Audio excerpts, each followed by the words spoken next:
Assalamualaikum warahmatullahi wabarakatuh. Perkenalkan, nama saya Rike Adliana. Saat ini saya menempuh pendidikan di Universitas Megarizky Makassar, tepatnya pada program studi S1 Farmasi, Fakultas Farmasi. Adapun pada video kali ini saya akan memberikan materi tentang wawasan ilmu farmasi, yaitu retail farmasi dan bisnis farmasi. Baik, yang pertama saya akan membahas mengenai bisnis di bidang farmasi. Kewirausahaan di bidang kesehatan sudah teridentifikasi banyak diterapkan oleh profesi-profesi kesehatan di Indonesia. Dalam arti bahwa seorang profesi kesehatan tidak harus tergantung pada penyediaan unit pelayanan kesehatan yang diselenggarakan oleh pemerintah sebagai tempat bekerjanya, di mana institusi pendidikan kesehatan juga mempunyai tanggung jawab yang besar dengan meningkatnya angka pengangguran lulusan kesehatan yang semakin meningkat. Seperti yang dilaporkan oleh Badan Pusat Statistik Indonesia pada tahun 2019, angka pengangguran yang berasal dari lulusan sarjana termasuk lulusan sarjana kesehatan meningkat sebanyak 12,3% atau sekitar 839.000 orang sarjana.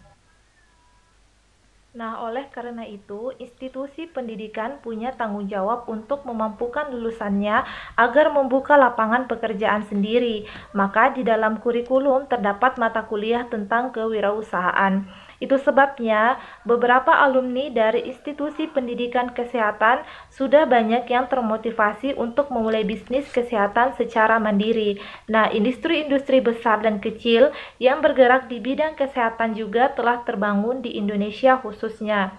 Telah ada sekitar lebih dari 50 bentuk kewirausahaan di bidang kesehatan pada saat ini, di mana penerapan konsep kewirausahaan dalam bidang kesehatan sangat luas, yang disesuaikan dengan bidang ilmu kesehatan itu sendiri. Adapun dalam bidang farmasi, yaitu terdapat beberapa bisnis farmasi, yaitu yang pertama, retail farmasi, yang kedua, industri obat, ketiga, industri alat kesehatan, dan keempat, industri kosmetik.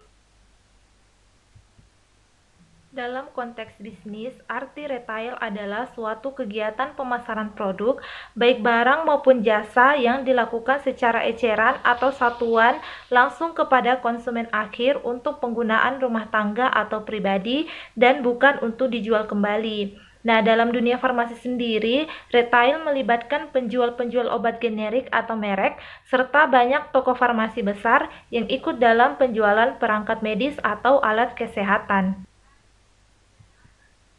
Untuk kegiatan usaha di bidang retail farmasi sendiri meliputi yang pertama ada apotik, yang kedua toko obat, ketiga klinik kesehatan, dan yang keempat laboratorium diagnostik. Nah, pertama, apotik dikenal sebagai tempat di mana suatu layanan terhadap sejumlah besar produk farmasi dijual, baik yang siap pakai maupun yang racikan. Apotik ini secara ketat diatur dan diawasi berdasarkan undang-undang bidang kesehatan, seperti bahwa apotik harus dijalankan dan diawasi oleh seorang apoteker. Kemudian, toko obat adalah tempat di mana obat bebas atau OTC dijual. OTC ini adalah bentuk produk farmasi yang secara bebas dan luas dapat diiklankan melalui berbagai bentuk media massa, baik cetak maupun elektronik. Toko obat ini juga mengalami peraturan yang sama ketatnya dengan apotik. Kemudian, klinik kesehatan adalah fasilitas pelayanan kesehatan yang menyelenggarakan pelayanan kesehatan perorangan, yang menyediakan pelayanan medis dasar dan atas spesialistik, di mana diselenggarakan oleh lebih dari satu jenis tenaga kesehatan dan dipimpin oleh seorang tenaga medis. Kemudian, laboratorium diagnostik adalah tempat yang menawarkan jasa pemeriksaan laboratorium berupa prosedur pemeriksaan yang dapat membantu dokter dalam menentukan diagnosis penyakit, di mana dalam sebuah pemeriksaan laboratorium, bahan atau sampel dari pasien diambil dan dianalisis. Bahan tersebut dapat berupa darah, urin, sputum, dan sebagainya. Kemudian pasti muncul pertanyaan kenapa klinik dan laboratorium juga termasuk dalam bisnis retail farmasi.